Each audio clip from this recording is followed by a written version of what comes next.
Oh no, I just broke this. Today I'm going to be bringing you a finance video, and the topic of discussion is going to be about budgeting and what that means for me and how I think you guys should have an outlook on budgeting. But before I get started, I just want to say that I put a lot of time and research into this video, so if you could please subscribe, like, and leave comments, I would really appreciate that. But just going forward, I also want to give a shout out to a guy named Zach. I did an interview with him on his channel. I'll have that link down in the description below if you would like to go see the full interview. But other than that, now getting into the video, I'm gonna have some timestamps on the screen because I know some people are just here for how my budget works. And essentially, how I'm gonna break it up is living on your own versus if you're still living with your parents, how you should budget. So what I'm going to break this video into is what budgeting means, my experience on budgeting, some applications you can use if you're too lazy to track your own spending, and then the actual budgeting itself. So, wow, that is a really nice background, by the way. What is this? Oh, that's China. Great Wall of China. But anyway, so first I want to talk about the word budgeting, because I think when I tell people, or when people hear the word budget, I think they feel like they need to nickel and dime every money that they have, or when you say you have a budget, you can't have fun, or you have to live like you're broke or you're poor. And I just want to give people the mindset that that's not what budgeting exactly is. It's just tracking your money on where it's going. The purpose of this video, I just want people to understand where their money is going, regardless if they're blowing it on who knows what or if they're saving it, because I'm not the one to judge on what you should do with your money. But I don't want people to have a paycheck and then 2 weeks later they're just like, where did my paycheck go? I want people to be aware of where their money is going all the time. Oh no, I just broke this. So starting off with the applications you can use or software that you can use in order to track your budget. If you are too lazy to do any of that stuff, I would highly recommend mint.com. It's a really good website for starting off, kind of like Stash, but I found out later on that most of the times it was like miscategorizing my transactions and putting them in the wrong category. Then it was saying that I was over budget by like $1,000 in some categories. And I'm just like for example, it was saying a transfer from like one bank account to another was like a payment, and I didn't know how that happened. And then there'd be occasional times where my accounts wouldn't refresh or sync up properly. I don't know if that's has something to do with the other institution, but I still get that frequently whenever I go to mint.com. So eventually I ended up switching over to Clarity Money, and Clarity Money is also really good in terms of syncing more consistently, but overall Mint had a larger, what's the best word I can say? They just had more tools that you can use. Like you could track your net worth and whatnot on there. You can also track your investment portfolio and just your accounts overall, not overall, but like over time. And Clarity Money, I really just use that for getting my accounts synced up whenever I wanted. Another good choice that I recommend is YNAB, which just stands for You Need a Budget. I believe the first 30 days or so are free, or not free. Yeah, I'm so dumb, right? I don't know what I'm saying. The first 30 days are like free, and then after that you have to pay $1 a month. So I used it for those first 30 days. I think it's a lot more extensive than what I could have used it for. I think if you spend more time with the software, that you can really tinker and really hone in on your budgeting. And I know it's really highly recommended, but for me, I found that just using a normal transaction sheet on Excel or Google Sheets is the most accurate thing that you can do, even though it takes more time. But it also kind of reprehends me from buying things, because if I were to buy something, I would have to put it in my transaction sheet, and it's just like an extra step.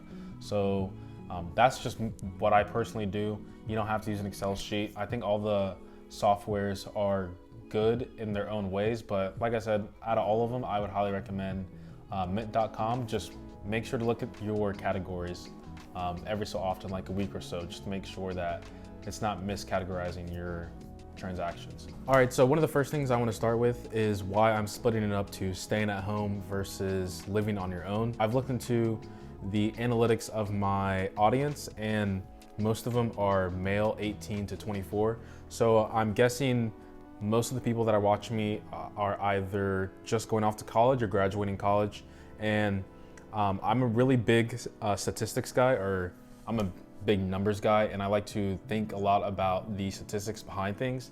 And so last year, in terms of the student loan statistics, it just reached over $1.59 trillion, or $1.59 trillion sounds like a lot of money, but when you compare it to the US auto loan debt system, so like what people have to pay for their car, or even the credit card debt in America, it's not even close. So what we owe on cars, what Americans owe on cars total is around 13 or 14 trillion dollars, and then credit card debt is about 1.04.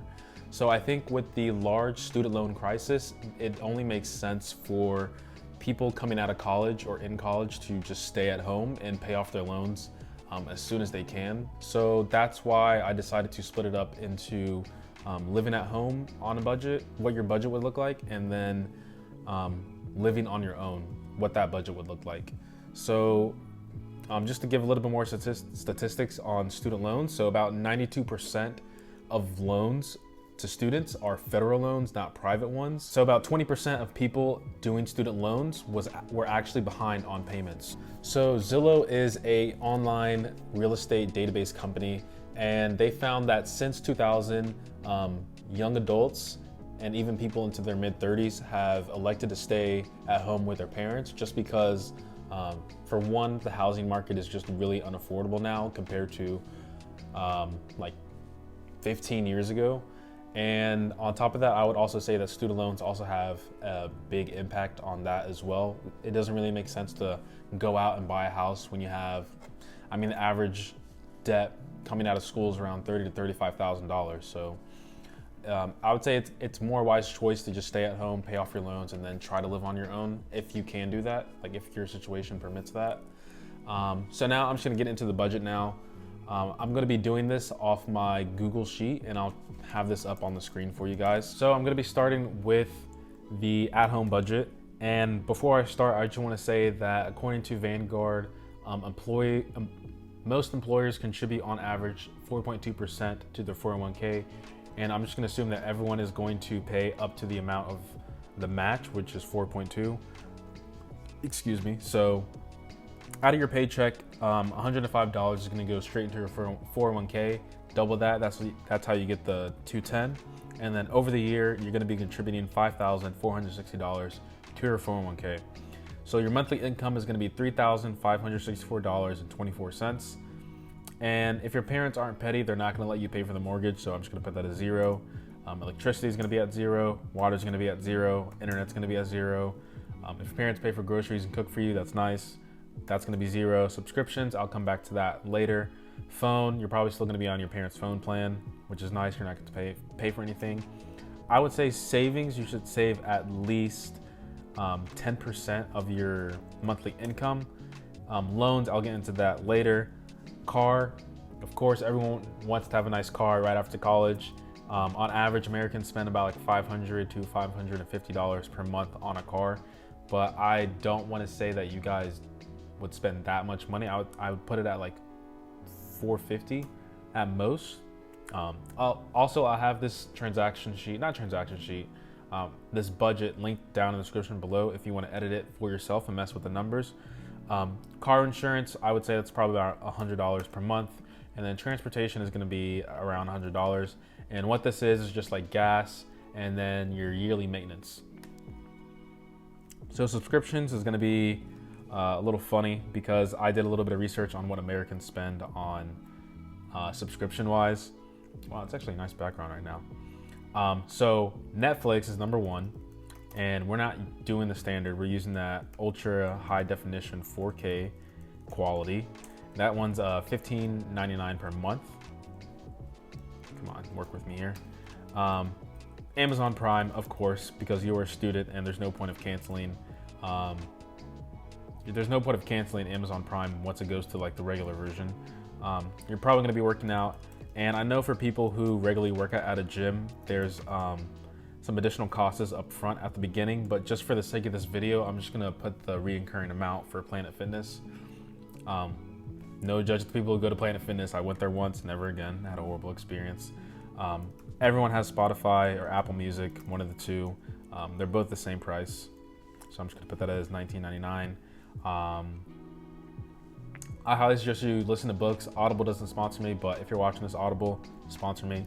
I'm just gonna put $15.99 per month for entertainment purposes, and like if you play on a console with friends online, or if you just play multiplayer games, there's the monthly, what's it called? Membership that you need to play online. I'm assuming most of you guys might be single, so you're probably gonna be hitting up on Tinder, Hinge, or what's the other one? Bumble, that's what people use. And you're gonna be paying for like the extra stuff so you can get like super likes and whatnot. So for that, that's gonna be $12.50 per month. And then you're gonna be using Hulu. I can't believe I forgot about Hulu. That one's gonna be $11.99 per month. So in total, you're paying $91.37 for your subscription services. And then what you have left over is $2,466.45. So what you can do is you can put all this money back into your loans. So let's just say hypothetically you put $1,500 to your loans per month, and then for the next 2 years, that's going to be $36,000, which is just doubling this $18,000. So essentially, with this budget, you have $1,000 to spend per month on whatever you want. And like I said, I'm not telling you what you should do with your money. That's not my time or place, because I know people have different philosophies on how they want to spend their money. But for me personally, I would save more. Some people might spend more on their loans. Some people might just do a lot of traveling and whatnot. But that's the at-home budget. All right, so now I'm going to be getting into living on your own, which I think is pretty funny because I've been doing this for about 1.5 years, maybe almost 2 years now, living on my own. It's not that bad, but you definitely realize where your money's going, or I would say you have to kind of realize where your money's going once you live on your own. And it's actually not that much money you have left over once you start running the numbers. So housing really does depend on where you live, but from what I've seen, like nationally, it's about $1,300 for like a 1-bedroom, 1-bathroom. That's including like crazy California, crazy New York costs, crazy DC costs, but it's also like the super low prices of like in the Midwest or in the Southeast.